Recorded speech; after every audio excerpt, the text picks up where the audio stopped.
സംഘടനയിലെ ഒഴിവുകൾ ഉടൻ തന്നെ നികത്തണമെന്ന ബലഗാവിയിൽ ചേർന്ന കോൺഗ്രസ് സമ്പൂർണ്ണ AICC യോഗ തീരുമാനം ഗുണമാകുമെന്നാണ് KPCC അധ്യക്ഷൻ കെ സുധാകരനെ അനുകൂലിക്കുന്നവരുടെ വിലയിരുത്തൽ. പല സംസ്ഥാനങ്ങളിലും തെരഞ്ഞെടുപ്പ് അടുത്തതിനാൽ സമ്പൂർണ്ണ പുനഃസംഘടനയിലേക്ക് കടക്കുന്നത് ദോഷകരമാകുമെന്നാണ് കരുതുന്നത്.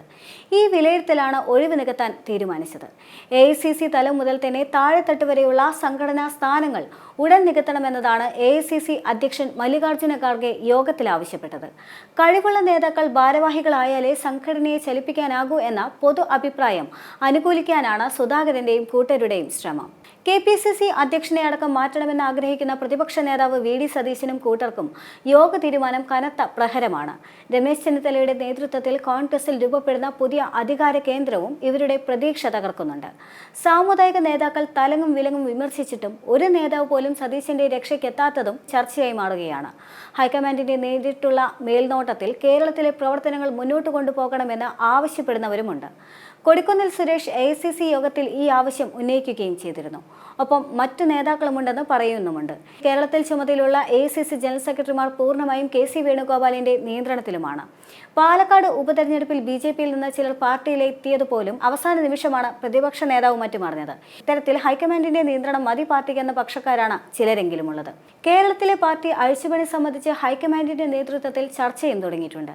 വിശാല പ്രവർത്തക സമിതി യോഗത്തിന് ശേഷം കേരളത്തിലെ ഉന്നത നേതൃത്വം രാത്രി ഇതിനായി ഒരുമിച്ചിരിക്കുകയും ചെയ്തു.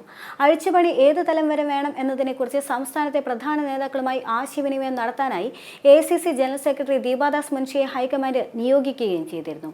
AICCയുടെ സംഘടനാകാര്യ ജനറൽ സെക്രട്ടറിയായി KC വേണുഗോപാൽ, പ്രവർത്തക സമിതി അംഗം രമേശ് ചെന്നിത്തല, പ്രതിപക്ഷ നേതാവ് VD Satheesan, KPCC president K Sudhakaran, UDF convener MM Hassan എന്നിവരാണ് ദീപാദാസ് മുൻഷിക്കൊപ്പം ചർച്ച നടത്തിയത്. ബലഗാവിൽ ചർച്ച നടത്താൻ നേരത്തെ തന്നെ തീരുമാനിക്കുകയും ചെയ്തിരുന്നു. വിശാല പ്രവർത്തക സമിതി അംഗം അല്ലാത്ത ഹസൻ ഈ യോഗത്തിന് മാത്രമായി എത്തിച്ചേരുകയുമായിരുന്നു. എന്നാൽ മുൻ പ്രധാനമന്ത്രി മൻമോഹൻ സിംഗിന്റെ നിര്യാണത്തെ തുടർന്ന് വേണുഗോപാലിന് തിരക്കിട്ട് ഡൽഹിയിലേക്ക് പോകേണ്ടി വന്നതിനാൽ ചർച്ച പൂർത്തീകരിക്കാനുമായില്ല.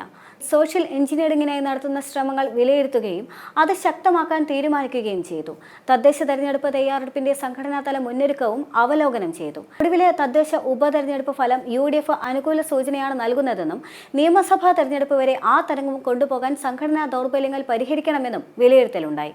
ആരോഗ്യ പ്രശ്നങ്ങൾ കൂടി കണക്കിലെടുത്തുകൊണ്ട് K സുധാകരന് പകരക്കാരനെ നിശ്ചയിക്കണമെന്ന വാദഗതി ഹൈക്കമാൻഡിന് മുന്നിലുണ്ട്. എന്നാൽ സുധാകരൻ അത് ആരോപണം മാത്രമായാണ് കാണുന്നത്. രണ്ടിലൊന്ന് തീരുമാനമെടുക്കാനുള്ള സമ്മർദ്ദം കേരളത്തിലെ ഒരു വിഭാഗം നേതാക്കളിൽ നിന്ന് ഹൈക്കമാൻഡിനുമേൽ ഉണ്ട് എങ്കിലും KC വേണുഗോപാൽ ഇതുവരെ മനസ്സ് തുറന്നിട്ടുമില്ല. ഇതുകൂടി കണക്കിലെടുത്തുകൊണ്ടാണ് നേതാക്കളിൽ നിന്ന് അഭിപ്രായങ്ങൾ അറിയാൻ ദീപാദാസ് മുൻഷിയെ ചുമതലപ്പെടുത്തിയത്. KPCCക്ക് ട്രഷറർ അടക്കം കുറഞ്ഞത് 8 ഭാരവാഹികളധികം വേണമെന്ന ആവശ്യം സംസ്ഥാനത്ത് ഉയർന്നു വന്നിട്ടുണ്ട്. വിവിധ സംഘടനാ ചുമതലകൾ ഏൽപ്പിക്കാനായി 70 KPCC സെക്രട്ടറിമാർ വേണമെന്ന ആവശ്യവും AICCക്ക് മുന്നിലുണ്ട്. VM സുധീരൻ പ്രസിഡന്റ് ആയിരുന്നപ്പോൾ വെച്ച DCC ഭാരവാഹി നിരയിൽ അഴിച്ചുപണി കൂടിയേ തീരുവെന്നും സംസ്ഥാന നേതൃത്വം കരുതുന്നുണ്ട്. 5 ജില്ലകളിലെ DCC പ്രസിഡന്റുമാരുടെ പ്രവർത്തനത്തെക്കുറിച്ച് ഭിന്നാഭിപ്രായങ്ങളുമുണ്ട്. തൃശൂരിൽ താൽക്കാലിക പ്രസിഡന്റാണ് ഇപ്പോഴുള്ളത്. ബ്ലോക്ക്, മണ്ഡലം, വാർഡ് പുനഃസംഘടന 11 ജില്ലകളിൽ ഏകദേശം പൂർത്തിയായിരിക്കുകയാണ്. മലപ്പുറം, കോട്ടയം, ആലപ്പുഴ എന്നിവർ ഇക്കാര്യത്തിൽ പിറകിലുമാണ്. മലപ്പുറത്ത് പാർട്ടിക്കുള്ളിലെ തർക്കങ്ങൾ പുനഃസംഘടനയെ വല്ലാതെ ബാധിക്കുന്നുമുണ്ട്.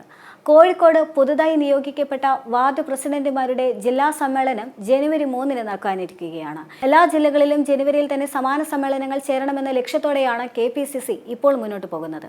എല്ലാ തലങ്ങളിലുമുള്ള സംഘടനാ ദൗർബല്യങ്ങൾ തീർത്തുകൊണ്ട് കോൺഗ്രസിന് നവോന്മേഷം പകരാൻ ഉതകുന്ന കർമ്മ പദ്ധതിക്കും BJPക്കെതിരെ എല്ലാ സംസ്ഥാനങ്ങളിലെയും പാർട്ടി അണിനിരത്തിയുള്ള വൻ രാഷ്ട്രീയ പ്രചരണ പരിപാടിക്കും വേണ്ടിയാണ് കോൺഗ്രസ് വിശാല പ്രവർത്തക സമിതി യോഗം രൂപം നൽകിയത്. ഇത് കോൺഗ്രസും BJPയും തമ്മിലുള്ള പോരാട്ടമല്ല, മറിച്ച് 2 ആദർശങ്ങളുടെ ഏറ്റുമുട്ടലാണ്. അവിടെ നമുക്ക് ഇന്ത്യക്ക് ജയിച്ചേ തീരൂ എന്നാണ് കോൺഗ്രസ് നേതൃനിരക്കാകെ ആവേശം പകർന്നുകൊണ്ട് പ്രതിപക്ഷ നേതാവ് രാഹുൽ ഗാന്ധി പ്രഖ്യാപിച്ചത്.